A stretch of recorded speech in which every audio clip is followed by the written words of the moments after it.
purple, I'd be like, okay. Wow. And what other colors am I struggling with? Yellow, orange is a little bit of complication. Yeah, depends on the hue. Like some dark oranges turn red. Okay. Some light oranges turn yellow.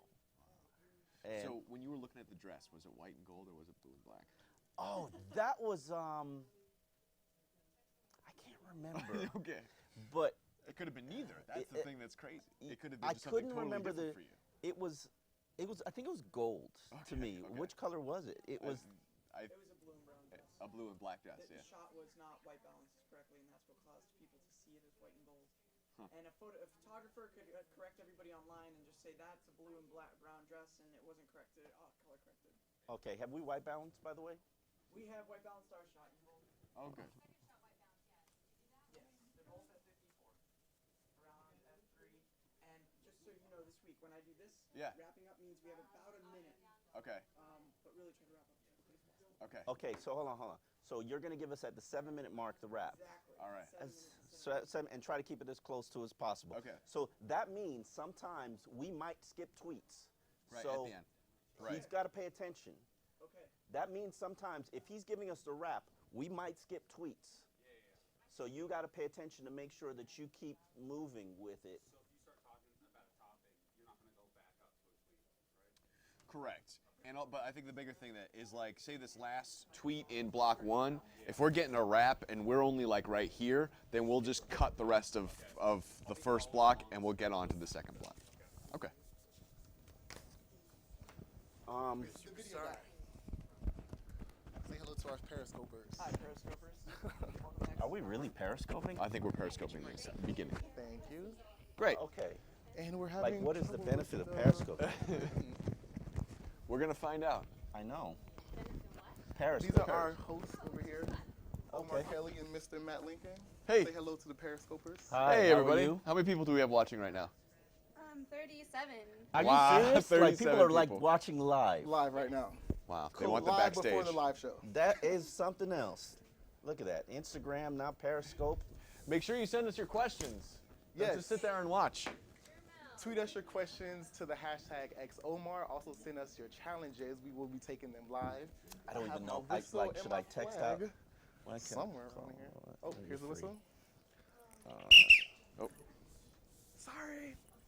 We like that, but however, it's a part of my job, so I can't help it. You going to practice today? So I am. we're about to Sometimes go live. We're really missing soon. practice. We're going to be. We're about to go live in Okay. Okay. a few minutes, so if you guys So you just got wanna hurry two up and head signals. to Live and sentinel.com wrap that shit and up. click on Omar, watch us live. I Once almost again, tweet cursed. your questions to XOMar. They will answer them live. Send your challenges to them as well. And don't forget All right, to we're follow live us in on like 2 Instagram, minutes. Twitter, and like us on Facebook. We killed the whistle See you guys today? soon. Yeah, everyone, no one likes it. So we're killing the whistle, except for challenge. Except for, okay. Challenge with the whistle is good. So you need Okay. to So like when people are asking stuff Okay. in the corner, right? Like what channel? We know. And I don't know if like we should. Oh, So Dylan should be giving you warnings when you wrap.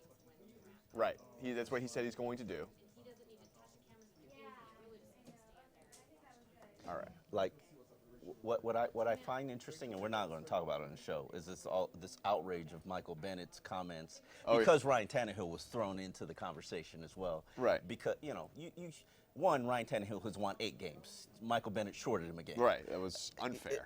Unfair. Unfair.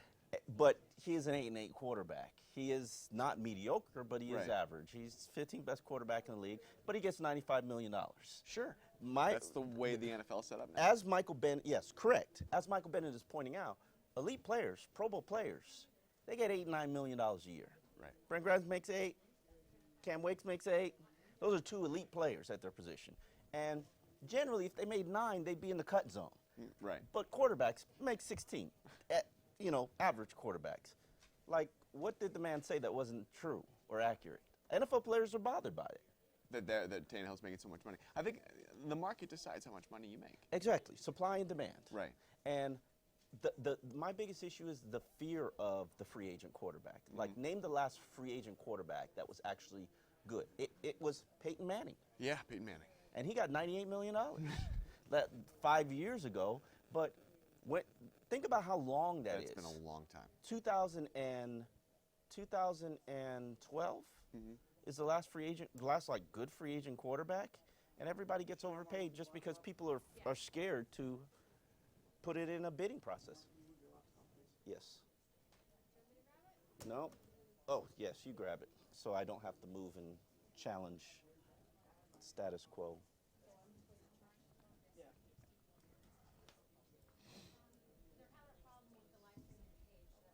Okay.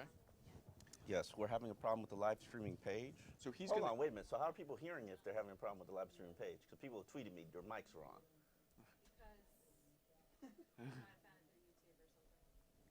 Okay. Or unless it's the commenting part that I'm having a problem with, and not the live stream. I'm not really sure. I just know Darnell's dealing with Rachel.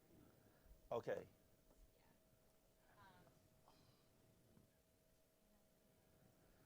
Oh boy. I'm like, this is my 5th season, and yet I'm still nervous. Like, Really? you get nervous when you pick up the Sun Sentinel in the morning, and like your face is on the front page. Right. Yeah, It's it's like like, Omar Day. like thought I could just slip this under the radar. I hope we're not putting all this work to just be slipped under the radar. You're correct. I don't want to slide under the radar all season. But your first, well, The last first one? the first one, first official one. There's 39 people watching, so they must not be able to use it. Okay. Wow. All right. So For everyone who is watching, Yes. our mics are up for a reason. You are getting an inside look at what the first few moments or the last few moments of preparation for X's and Omar is like. And it is usually sitting around waiting for And one of the making live streams to get ready. Don't forget, we got to make sure I look good. Yeah. That's, well, For what? General- What? I mean, I got hair. I got hair. The man's colorblind. He's got hair. There's a I lot of issues. got that we could possibly a have. lot of issues I'm working with over here. I wish. I do struggle at night. I shouldn't admit this. I'm seeing yellow and red. Like yellow, it's red? Yes. Yellow and red Yeah. At night. at night. You Yeah. struggle Yeah, with a little those bit. two colors. Yeah, at night, a little bit. Yeah. Is it at night or is it in the dark? In the dark. Okay. In the dark, yes. When it's dark, you have to, by the position, but sometimes, I got a night glare, so, Is that why you cover the Dolphins? Because aqua and orange are two colors that you can see very well. No, actually, I can't really see. Aqua's blue to me. Okay. I don't know if aqua comes across as blue to Sometimes you. it kind of looks blue, yeah. Okay. And orange is just orange. Okay. All right. We're ready to rock. Oh, good.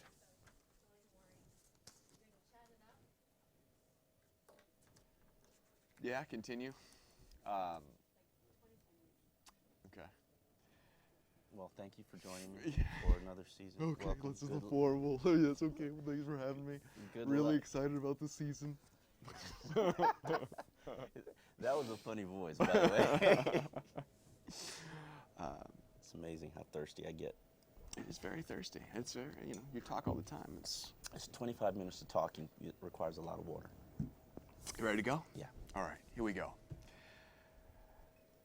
Welcome to the halfway through the preseason edition of X's and Omar. Sun Sentinel Dolphins columnist Omar Kelly. I'm CBS 12 Sports Director Matt Lincoln. Welcome to another show. We've got a lot to do today. We're going to talk a little bit about who has impressed you and who has left some to be desired here in the preseason, what we should look forward to. 0-2. 0-2. Not that it matters. Not that it matters whatsoever. Starters have looked good. Maybe they need the home field advantage maybe coming up this weekend. We're going to talk about what we should look forward to of that third preseason game.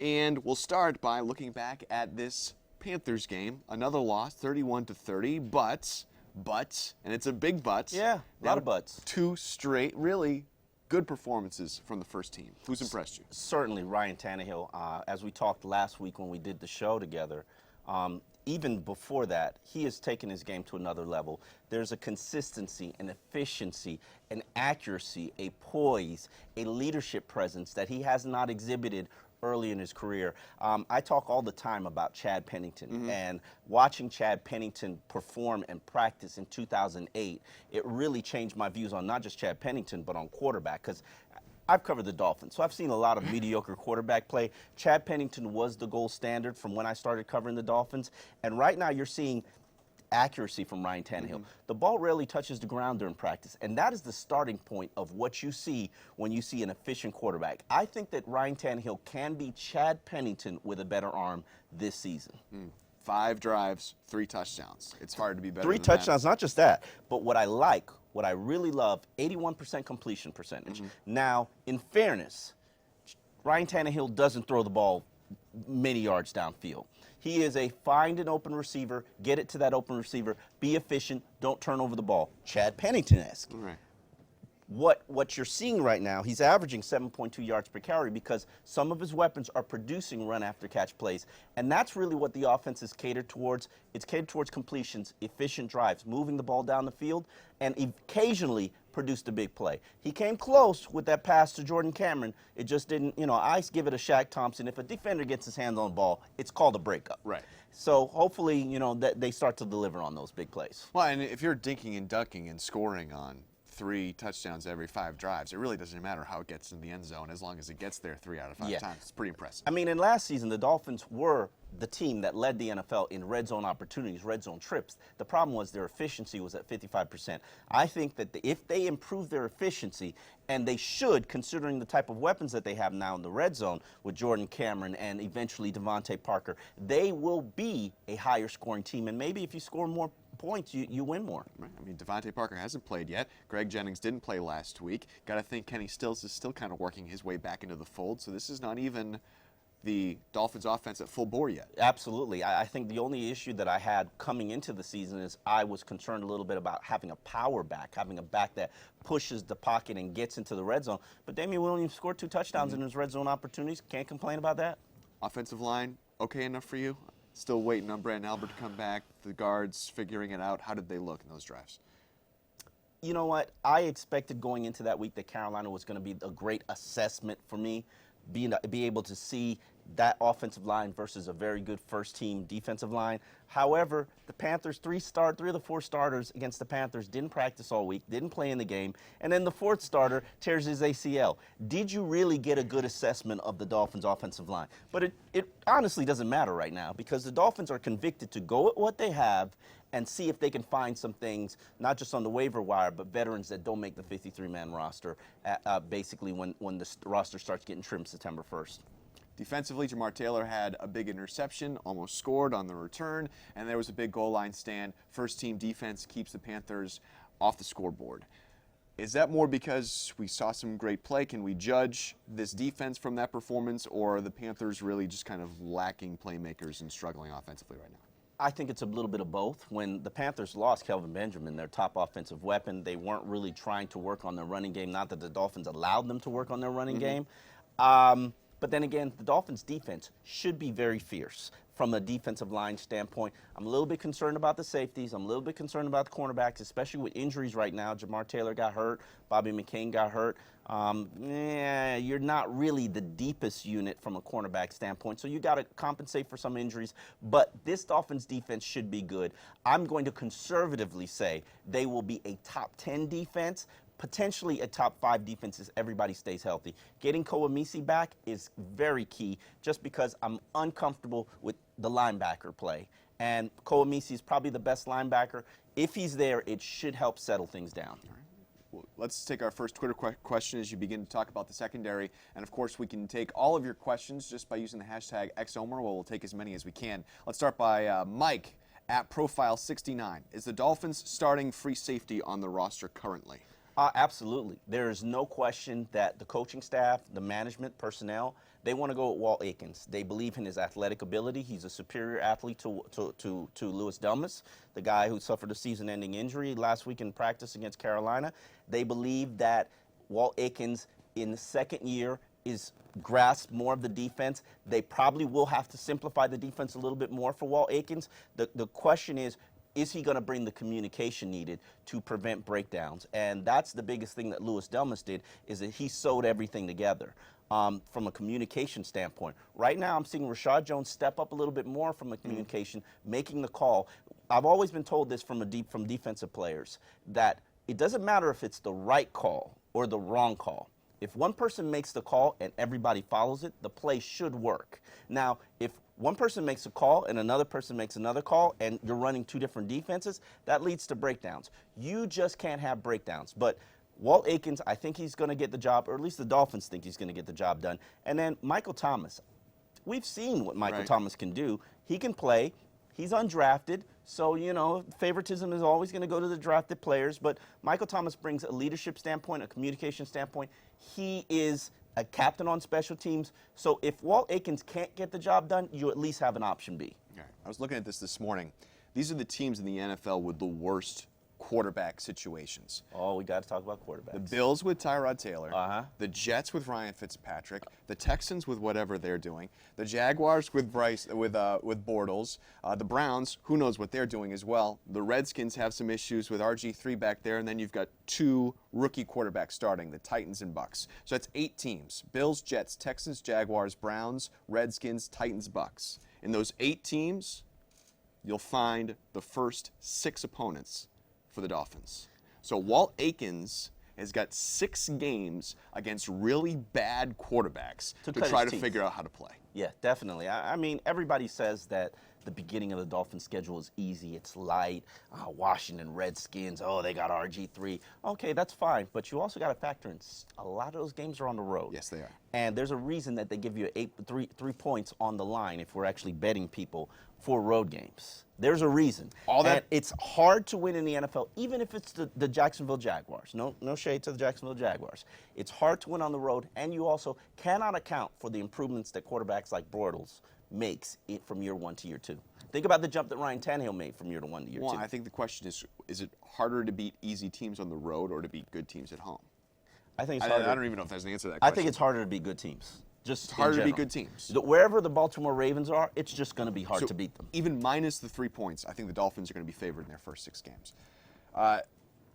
Okay, so that's the good stuff about the preseason game. This is the second straight game in which the backups have come in and have blown it and have not looked good. What should they be worried about right now?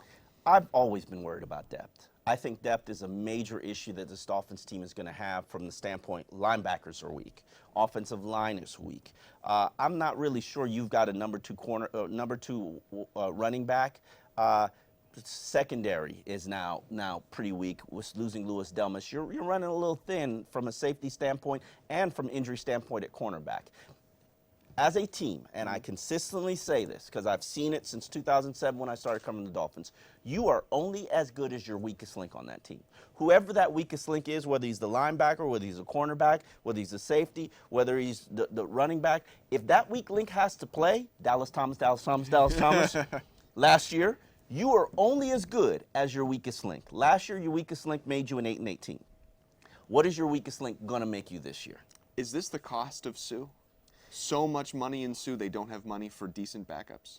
It is the cost of paying Sue and a quarterback. You are paying 2 players QB money. Sue's getting QB money and well-deserved. Ryan Tannehill's getting QB money. Great deal. Not complaining about the deal. Right. But when you take a lot of top-end salaries, you've got to cut corners elsewhere on your roster. It's not only the cost of Sue, it's the cost of missing out on so many draft picks during the Jeff Ireland era. It's the cost of young players not exactly developing at the pace that you would want, or injuries in the Dennis Hickey era. He's not off the hook either. How many of last year's draft picks are contributors this year? So it is a culmination of a lot of things. They got to find some acorns on the waiver wire from a linebacker, from an offensive line standpoint, to compensate for the lack of depth that they have on the roster. Well, let's talk about the bubble then. Are there players that you've seen in these preseason games that have either played themselves on the team or maybe that we thought could make the team and have played themselves off the team? You know, what's interesting about the preseason is that you always see guys exceed expectations. Just talking about players who've exceeded expectations. Rashard Matthews. Nobody expected him to be in the mix to be a starter. He is. AJ Francis. 2 weeks ago, most people thought he was going to be cut and not on the 53-man roster. AJ Francis is been one of the most productive defensive linemen on the team. They're going to have a tough decision with AJ Francis. Sam Brenner, backup player, started during the Bullygate scandal Right. for 4 games. Last year on the practice squad. Nobody expected anything from Sam Brennan other than practice squad. Right now, he should be on the 53 based on what he's done in the exhibition season. So those are some of the guys who have really stepped forward and done well. But you got to see more from some of these young players. Jay Ajayi, he has not looked very impressive. Cedric Thompson made 2 plays that cost you the game against the Carolina Panthers. Young, talented player with a lot of promise, but his mistakes cost you the game against the Panthers. Exhibition game, everybody learns from it, but and then, you want to see some of the young receivers, Matt Hazel, step up, LaRon Byrd step up. I think they both have talent. The question is, do they have talent to make a 53-man roster? And that would involve a 6th receiver, which might be a little difficult. Yeah, no, there's no way that I can see them carrying a 6th receiver. I think it's more likely that they're going to carry 3 tight ends, 4 running backs, 5 receivers. That's just how my configuration goes. If you need to have a 6th receiver, that player better be one hell of a special teams player. And if you carry a 6th receiver, it means that you're uncomfortable where Devontae Parker is from a medical Right, standpoint. and when he could possibly help When the he team. can possibly help the team. Let's take the next Twitter question. It comes from John B. at GoFins81. He asks, what is the biggest change mentally you've noticed in this year's Dolphins team? I think a lot of players are trying to step up as leaders. I think the Dolphins have done a lot of things in terms of seminars, bringing in speakers, the Navy SEALs training that they did in order to step up leadership. They know that there's a void there. Even Steve Ross has said, I brought in people and put the resources there to try to help people become better leaders. Mike Pouncey has stepped up as a leader. Before Louis Delmas got injured, he was stepping up as a leader. Brent Grimes, Cameron Wake, they tried to become more vocal leaders. And then Ryan Tannehill, everybody from the rooter to the tutor says that Ryan Tannehill has taken more ownership. Now, that $95 million contract certainly helps. It says that this is my team, and he is acting and conducting himself as if this is his team. Now, it helps when you cleanse the whole receiving room that didn't like him last year. Well, except for Rashard Matthews. So it helps that he can take ownership now because those are his receivers. If he doesn't like any of them, they have to go. So he stepped up, and also he better understanding of the offense. But even Joe Philbin is working on becoming better leader and certainly becoming more relatable to his players. I don't know if you saw his performance. Joe Philbin in the white tux rapping or singing. Was it singing? Was it rapping? Was I it think dancing? it was rapping. I don't know what any of that was, really. It was entertaining. That's what it was. And now he knows who Dr. Dre is. That was weird. But you know what? It doesn't surprise me that Joe Philbin doesn't know who Dr. Dre is. Doesn't surprise me either. I don't even think Joe Philbin has listened to music in 5 years. You don't think so? No, You not don't a think clue. he's got like James Taylor in his tape Who's cassette? James Taylor? Oh. Okay. Seriously, I don't know who James Taylor is. Let's move on. So this Saturday's game against the Falcons, it's the first home game. Very exciting to see what the new Sun Life Stadium, what the renovations they've done so far. What should we expect to see with this Dolphins team against a Falcons team that still has some offensive weapons? I'm honestly more excited about seeing the stadium than I am about seeing the Dolphins team, just from the standpoint. Sun Life is, people don't know this, but it was my first job actually working at Sun Life Stadium. It was built in my community. I grew up in Carroll City, so that stadium, I know how much it means to the community. I'm glad to see it being refurbished. I'm glad to see the seats getting closer to the field because, you know, Hurricanes and Dolphin fans, they all claim that, oh, we lost the Orange Bowl atmosphere when the seats were moved so far. So I'm excited about seeing the stadium. In terms of the game, right now, I'm a little bit uncomfortable with what I'm going to see in the game just from this standpoint. Ryan Tannehill probably is not going to have a left tackle. Right. That makes me a little queasy, to quote Joe Philbin. Just Jason Fox has got a concussion. Brandon Albert, while he began practicing this week, trust me, he's not close to playing, and he's not going to play in the exhibition season. So who's going to be protecting Ryan Tannehill's blind side? Are we going to go with Jeff Linkenbach? Are you comfortable with that? I don't know. I mean, a few columnists, including our own Dave Hyde, have said this week, Ryan Tannehill should not play the rest of the preseason. No. This first team has looked good enough, and with all the injuries that are happening, Jordy Nelson going down, Marquise Pouncey going down. I disagree. Okay. I disagree. Why? One, injuries happen in the preseason. Injuries happen every single week in the NFL. No, I did a study, and you will lose the average of one player every game, including the preseason, throughout the season, for one player for six games. It happens. starts. Right. So no, but it sounds like you're making the argument for why he shouldn't play. Okay. If these injuries happen in games, these are games that don't count. Why are they playing? He still needs to work. You can work on other things. You can work on the running game. You could work on his rollout plays. You don't have to sit him in the pocket. You're going to have to play without a left tackle at some point in the season, just like you did last year. Ryan Tannehill has to he's not, while he's impressive and he's looked good and he's completing 81.8% of his passes, he still needs the work. They still need the work. Okay. And if you want to be the team that you have the potential to be, he still needs to work. Now, the fourth game, where nobody cares who plays, fine. But this game, your dry run, your audition, Ryan Tannehill isn't a finished product. It's not like we're talking about Aaron Rodgers here. It's not like we're talking about Tom Brady. It's just confusing to me that he needs the work of this third preseason game, but he doesn't need the work of the fourth preseason game. Well, why does he need the third preseason game? Doesn't need the fourth preseason game, but 2 preseason games not enough? Because there's still things that have to be worked on in terms of the handoffs with Lamar Miller, in terms of his chemistry with Jordan Cameron. Does he have chemistry with Kenny Stills? What about Greg Jennings? Are you certain that he has chemistry with Greg Jennings? Call a couple of plays for those guys, see how it works, and see if you have to adjust in terms of the things that you're doing. Have him work with LaMichael James, moving out the backfield. Throw a couple of plays for that. You don't have to sit there and have him in the shotgun and pocket and expose him because of your left tackle situation. There are tons of things. You can run an off-balanced line. You can work on that. You can work on the fullback. He has to play because he needs to work. He is not a finished product. But no one is. And Aaron Rodgers isn't a finished product? No, I'm Tom Brady? on the Dolphins. The Dolphins are not a finished product. Can't wait. Brent Grimes is a finished product. They don't have to play. 2 quarters of not even 2. of one game. Play him 1 quarter. So that's going to make him a finished product? So then he's a finished product. No. It's going to help him get there. Okay. I mean, Brent Grimes doesn't have to play. Cam Wake doesn't play. If Ndamukong Suh doesn't want to play, he doesn't have to play.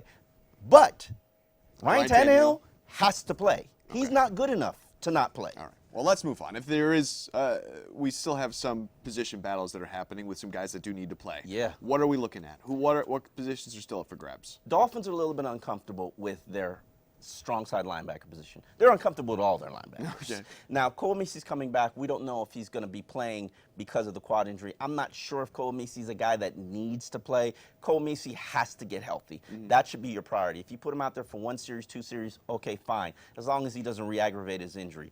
But Chris McCain, Kelvin Shepard, one of those guys is going to end up the starter. Just where and who. And the Dolphins really want Chris McCain to be that guy, but he hasn't raised his hand and said, it's me. He's got to be an impactful player. Also, the cornerback positions. Zach Bowman is a guy who's on the bubble of making that 53-man roster. He played well against Carolina. It'll be interesting to see if he's going to play well enough against Atlanta to earn that roster spot, especially with Jamar Taylor and Bobby McCain probably being shelved because of their injury. So, and then Tony Lippett, hot and cold, young, talented guy. He's going to make. Hopefully, he's going to make the roster. He's a 5th-round pick. You don't cut 5th-round picks. Question is, are you going to see enough in him to say you're ready to play? Well, I mean, that would be a great test, to not have Brent Grimes play and throw one of those young guys on Julio Jones and say, go out there and see what you can do against Julio. I don't know if that's a fair test, but It might not be fair, but it would be a good test. It might get ugly. It might get ugly. Can we read a little bit into the depth chart for Week 1 and what we see in the first quarter on Saturday? I mean, I think the team that we've seen all exhibition season is really the team that I think they're going to put on the field in the regular season. And I think, as they've shown you, the starters, the first team, they're good enough. The question is, what will you become when you start to take on some injuries? Remember, in the season opener, you lost, 2 starters in the season opener? Now, what's going to happen from that point when you do start to take on some injuries? That's my major concern about this team, other than coaching. Let's take a quick Twitter question from 714 Fins fan at @AOliver714. Who are your starting 3 receivers if you were the Fins head coach? Greg Jennings, Jarvis Landry in the slot, and Rashard Matthews. He's earned it. I'm a big believer in guys who've earned it, get it. But guys who've earned it in camp, not guys who've earned it over the course of their career. Correct. I want to see it. I need to see it in practice. And I haven't seen it in practice from Kenny Stills. That's just my opinion. Now, a lot of that is injury, but even before he was injured, All right, let's move on. So, do the Dolphins need to sign or trade for a player to improve one of their units before Week 1? And now that Evan Mathis is off the table here, Yeah. going to Denver, is there someone else out there from a guard perspective or from any other position? How of are the you going game? to tip the scales and say guard? You know what's supposed exactly. to- Come on, we all know. We we all all- know where you're starting. All right. Evan Mathis, tough decision for the Dolphins, but they went into that exhibition game that week saying, we're out of the Evan Mathis bidding. And we're going to be comfortable enough with what we have, primarily because they like what they've seen from Dallas Thomas. While Evan Mathis was a Pro Bowl player, the Dolphins did not feel convicted enough to pay him $4 million. That's just the reality of the situation. They want to go with players who are younger and cheaper. Right. Let's be real about it. And I could understand why, just from this standpoint. They want to be able to put themselves in position to re-sign Olivier Vernon or be able to tag him. If they had signed Evan Mathis, they would not be in that position. So right now, not signing Evan Mathis gives you the opportunity, the flexibility to possibly keep Olivier Vernon. I think it's a done deal. Olivier Vernon is not returning to the Miami Dolphins, but we shall see. And a lot of that depends on the type of caliber of season that he has. You feel like he's a player that's loved in this area. He's a Miami guy. But, he also hasn't had a ton breakout of season. huge, Absolutely. big plays on the field. Yeah, no question. On a line of Cameron Wake and Ndamukong Suh, Earl Mitchell, Olivier Vernon, Right. Yeah. Now, if he has a double-digit sack season, then certainly he's going to get a $40 to $50 million contract. That's just the position that they play. They play. That's what they get paid. Now, the question is, how good is Olivier Vernon? I think he's a very good player, but he's not a player that demands a double team. And the Dolphins are going to be in a tough decision where at the end of the season, foreshadowing here, they're going to have to decide whether we want the 33-year-old Cameron Wake or the 26-year-old Olivier Vernon at the same price. Right.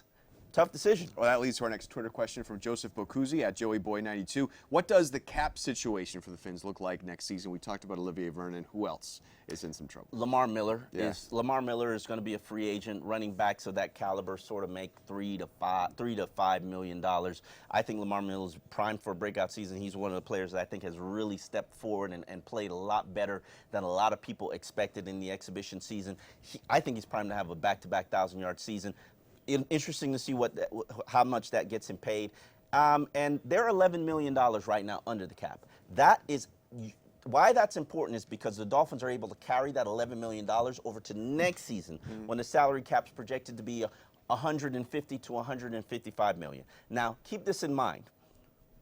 Just on the players that are under contract for 2016, the salary cap is $155 million. Okay. The Dolphins are at the salary cap, let's say the salary cap is at $155 million.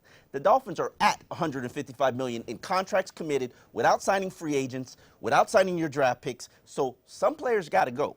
Right now, you're getting that extra $10 million to create some kind of cap space and flexibility. But it's going to cost you $6 million to sign your rookie class. Your own free agents, Matt Moore's a free agent. Louis Delmas, obviously, he's, the situation. Olivier Vernon's a free agent. Tons of guys are going to be free agents. Jelani Jenkins is going to want a new contract. You got to find that cap space somewhere. And while you can restructure Ndamukong Suh, you can restructure maybe Ryan Tannehill's deal, move some money around. You are the highest. You've committed the most money to your roster than any team in the NFL in 2016. That means belt tightening time. Is that Cam Wake? I'm not going to say that yet. Cam Wake. That's a possibility. Playing next to Ndamukong Suh, Cam Wake could put together a 15-sack season, and at 34, and you're going to be looking at the situation like, how could we possibly cut Cam Wake? Right. We don't know. The one concern I have about Cam Wake is his play declined drastically in the final 6 games of last season. When I say drastically, yeah, he produced double-digit sacks, but Cam Wake was horrible against the run. Not even bad. Horrible against the run. Is that age? Was that injury? We don't know, and we have to see whether or not Cam Wake can be a 700 to 800 snap defensive end this season. I'm not saying that that's what they need to do. I'm just Tough saying that's decisions. going to be one of the decisions they have to Tough decisions to make next season, but let's worry about 2016. Okay. In Well, 2016, right. Mike Tannenbaum's got it under control. He said, no Evan Mathis, because I'm storing over my $10 million so that I can have some flexibility. We're Bad getting- choice, but hey, everybody makes their own decisions. Camp's now over. Let's take a little look back here from literally the start of the camp. Day one. It's not over. Well, camp's over. This is just regular practice, right? Okay, I guess so. I guess so. There's Okay. 90 people on the roster. Until they start to Okay. trim it down to 53, I don't think camp is over. From day one to today, who has been the player that's improved the most, impressed the most, is the guy that is moved up the depth chart the most? Rashard Matthews, no question Yeah. about it. I mean, you go from a guy who was the 5th receiver on the team, a guy who had been consistently disrespected by his coaching staff. I mean, you add 3 receivers to the team and you immediately put all 3 of them in front of you without even practicing one snap, you know, and you work your way. Nothing has ever been handed to him. I always have the greatest amount of respect for those types of players. A.J. Francis, another guy, defensive tackle, who started the 3rd team. Probably was not projected to be on the roster based on what they've done, all the moves. They go out and they sign C.J. Mosley at the end, put him ahead of A.J. Francis. And the guy just produces every exhibition season, just following in what something I learned from Jeff Ireland. I know that's a bad name to say around here. But the guys who, 300-pound guys who make plays, hard to find, hard to find. And then LaMike James. He wants to be called LaMike. LaMike. Not LaMichael.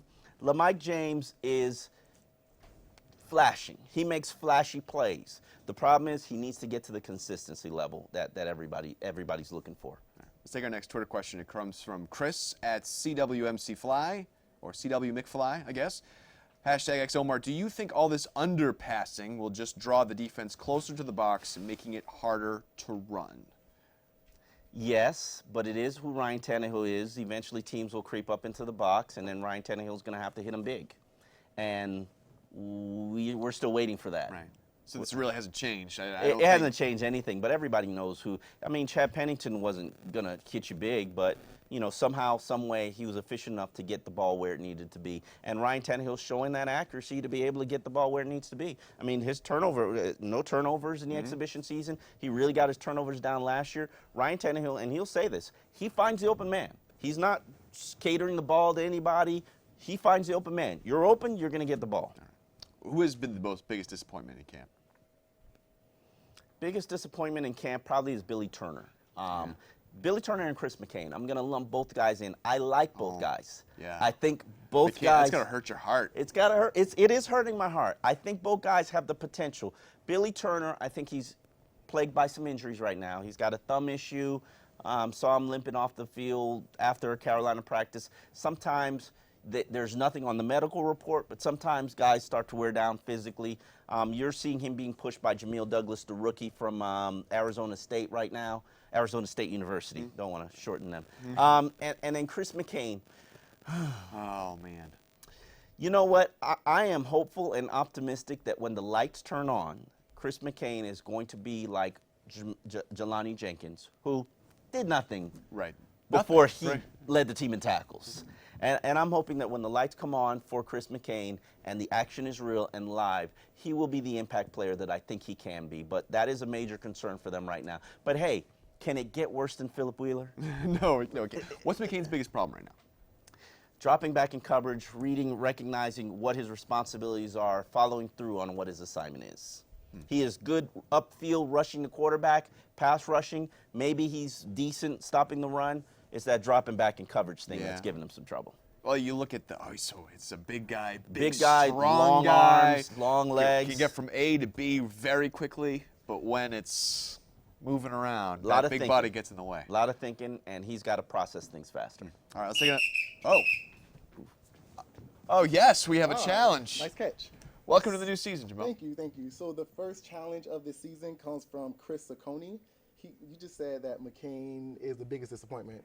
He says that McCain will get better as games go on, but Davis not being fully healthy, and Jamar can't stay healthy. That's where we have issues. Okay, that's a fair assessment. Will Davis could be up there. Here, that's not fair. Okay. Will Davis is how many months? 8 months into an ACL rehab? Okay, that's true. I guess that's true. Like, Okay, what all right. realistically do you expect from Louis Delmas was ahead of him. One practice, no contact, re-tears his ACL. Right. What do you want Will Davis to do? I was just expecting more out of it, and I guess, the ACL injury. I mean, it's true. and yes, Jamar Taylor has to prove that he can stay healthy. No question about it. Right now, he's got a quad issue. Right. It's a soft tissue issue. It's going to take time. Jamar has some kidney issues where He can't take anti-inflammatories. He can't take pain relievers. It is what it is. You drafted him with that. Make do with what you have. You got Jamar, you got Bobby McCain, you got Tony Lippett, you got Will Davis, you got right now Zach Bowman. Find a way to make it work. And Bryce McCain. Find a way to make it work. Do you think they brought in Bobby McCain believing he was going to be the starter? No, they believed he was going to be the nickel. Okay. Now, he's probably going to be in the starter rotation. I mean, nickel plays 700 snaps a Right. season, so he is a starter. It's just formality. Right. All right, last Twitter question. Richard says, at Richard J. Simon, have the Dolphins fixed their short yardage situation? Hashtag XOMR. Do they have a short yardage situation problem? Yeah, considering they weren't very efficient in the red zone last year, and on third downs and twos, they kind of struggled. Yes, Lamar Miller has a good percentage ratio on third down conversions, but when they needed an extra yard, and more importantly, not just the third down or the red zone, the biggest problem that I see with the Dolphins is their 4-minute offense. The 4-minute offense is when you have a lead and you get the ball back and you need to kill the clock and destroy 4 minutes of time, just converting first downs, running the ball, killing the clock to eat 4 minutes. Can they do that? And my answer is no. They can't do it. And is that an O-line problem or is that a back problem? That is a everybody problem. Okay. Play calling, running back, offensive line, quarterback, wide receivers, tight end, efficiency. Just be efficient. Well, Things tighten right. down in that zone, and because Ryan Tannehill plays in that zone so much, have we really had an opportunity to see, though, if it's been fixed? I've watched enough practice to know Enough that practices to no, know that that it's it not. has not. Yeah, no. I'm concerned. Do you- It cost you games last year. Okay. Cost you Green Bay, cost you Detroit, cost you Denver. And Is Miller the guy who's going to be in the game in that situation? You got to take him out. You got to put someone else in the game. I in that don't see a situation? reason why he shouldn't be, but he hasn't been. That's a Joe Philbin thing. That's why it's coaching as well. Of course, all week long, while we're not live here speaking to you, you can send us your texts and tweets at hashtag XOMar. Just use the hashtag XOMar. We're really looking forward to seeing the Dolphins, I know for us, in person, actually here in South Florida this weekend against the Falcons. Seeing that new stadium, too. And maybe they'll get a win this time. I don't know. It doesn't matter. It's Doesn't matter? preseason. Doesn't matter? Doesn't matter. Look, the Patriots were 0-4 the year they won the Super Bowl. Yeah, I guess that's true. I think, and the Colts, the Cowboys, and the Seahawks are all 0-2 as well, and they're all favorites to make the playoffs too. So I don't think it really matters. Work on the things that you need to work on in the preseason. That's what it's important. Biggest That's thing they what's- need to work on for Saturday night. The thing that you are watching. 4-minute that's on my offense. opinion. Okay. So I think it's going to cost you games. 4-minute offense. Being able to finish off a drive, and I'm also looking at red zone defense. Red zone defense. Okay. Linebacker play too. Thanks to everyone who sent us questions. We'll be back here in a couple weeks. Or are we doing one next week?